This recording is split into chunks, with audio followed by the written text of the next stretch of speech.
Assalamualaikum warahmatullahi wabarakatuh. Perkenalkan, nama saya Naila Salsabila dengan NIM 24011110156.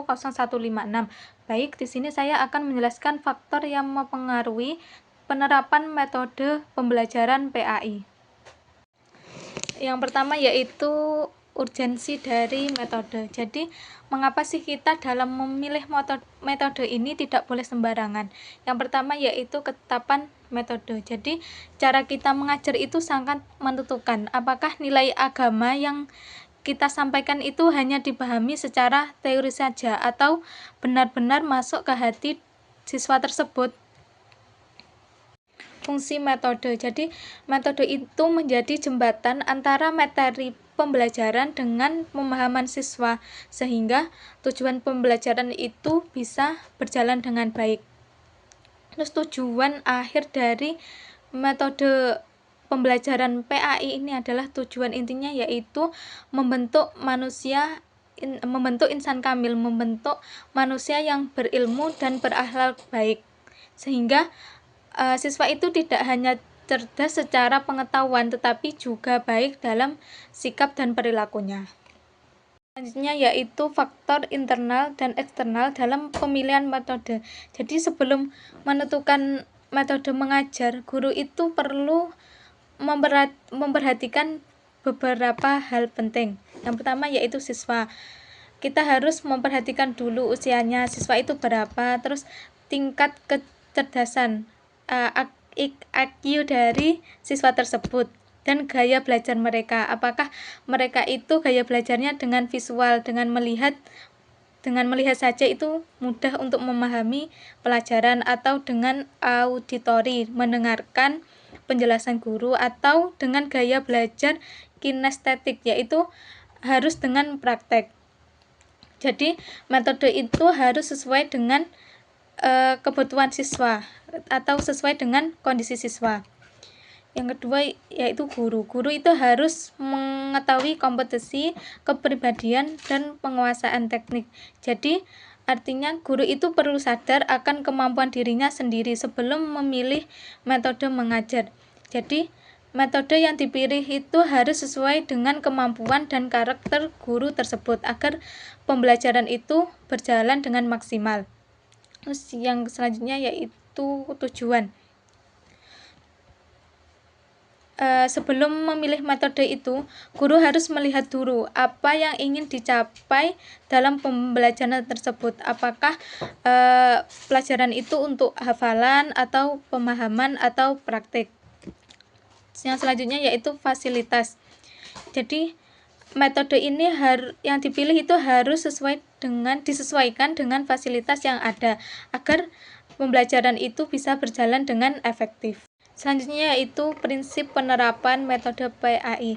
Prinsip yang pertama yaitu prinsip individualitas. Jadi guru itu harus memperhatikan setiap siswanya karena siswa itu memiliki kemampuan yang berbeda-beda. Jadi dalam mengajar kita itu harus menyesuaikan dengan tingkat pemahaman siswa tersebut agar materi itu mudah diterima oleh setiap siswa. Prinsip yang kedua yaitu prinsip aktivitas dan kreativitas. Jadi metode ini harus membuat pembelajaran itu yang kedua yaitu prinsip aktivitas dan kreativitas. Jadi prinsip ini mampu mendorong siswa untuk aktif terlibat, bukan hanya menjadi pendengar pasif. Jadi pembelajaran itu harus membuat siswa itu aktif di kelas, seperti caranya yaitu bisa dengan berdiskusi atau tanya jawab. Selanjutnya yaitu landasan teologis atau religius. Jadi cara mengajar dalam Islam itu harus sesuai dengan Al-Quran dan Sunnah. Dalam Al-Quran surat An-Nahl ayat 125 disebutkan bahwa mengajar itu harus dengan hikmah atau kebijaksanaan, mau'izah hasanah, nasihat yang baik, jidal, diskusi itu harus yang dengan sopan dan tidak menyakiti, sunnah nabawiyah. Jadi Rasulullah juga mengajarkan dengan berbagai cara metode seperti perumpamaan. Perumpamaan ini agar mudah dipahami. Terus kisah, menceritakan kisah-kisah dengan cara tanya jawab, dengan cara demonstrasi. Jadi langsung mempraktekkan. Landasan psikologis yaitu guru itu harus mampu memahami perkembangan usia dan emosi anak. Jadi cara kita mengajar anak TK dan cara kita mengajar anak SMA itu kan berbeda. Pedagogis yaitu mengikuti perkembangan teori pendidikan modern yang sejalan dengan nilai Islam. Contohnya yaitu konstruktivisme. Konstruktivisme yaitu kan siswa aktif membangun pemahamannya secara mandiri, Lah, itu kan sejalan dengan konsep Islam yaitu tadabbur. Tadabbur yaitu berpikir dan merenungkan secara mendalam ciptaan Allah. Yang selanjutnya yaitu karakteristik materi PAI. Jadi sebelum kita menentukan metode, kita harus mengetahui dulu karakteristik dari mata pelajaran tersebut. Contohnya yaitu akidah. Yang pertama akidah, mata pelajaran akidah. Mata pelajaran akidah ini kan sifatnya abstrak dan dogmatis. Jadi metode yang cocok untuk sifat tersebut yaitu seperti perumpamaan, dialog logis, dan tadabbur alam. Mata pelajaran Al-Quran hadis kan itu sifatnya tekstual dan hafalan. Jadi metode yang cocok itu seperti drill, pengulangan. Jadi kan kalau hafalan itu paling metode yang cocok yaitu dengan drill, pengulangan. Talaki, bisa dengan cara talaki, berhadapan langsung. Untuk mata pelajaran fikih kan itu sifatnya praktis dan prosedural. Jadi metode yang cocok untuk sifat tersebut itu seperti demonstrasi, yaitu mempraktekkan langsung. Bisa dengan metode simulasi dan praktek lapangan. Jadi praktek lapangan itu seperti manasik haji.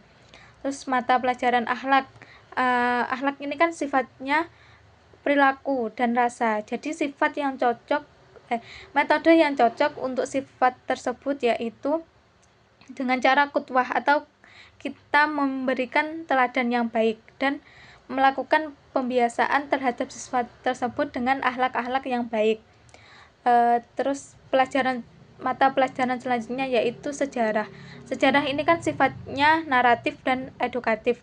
Jadi metode yang cocok untuk sifat tersebut yaitu kisah.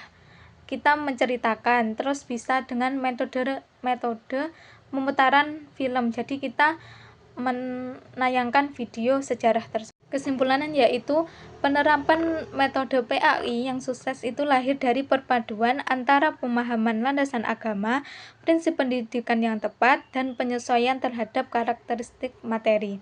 Sekian penjelasan dari saya. Wassalamualaikum warahmatullahi wabarakatuh.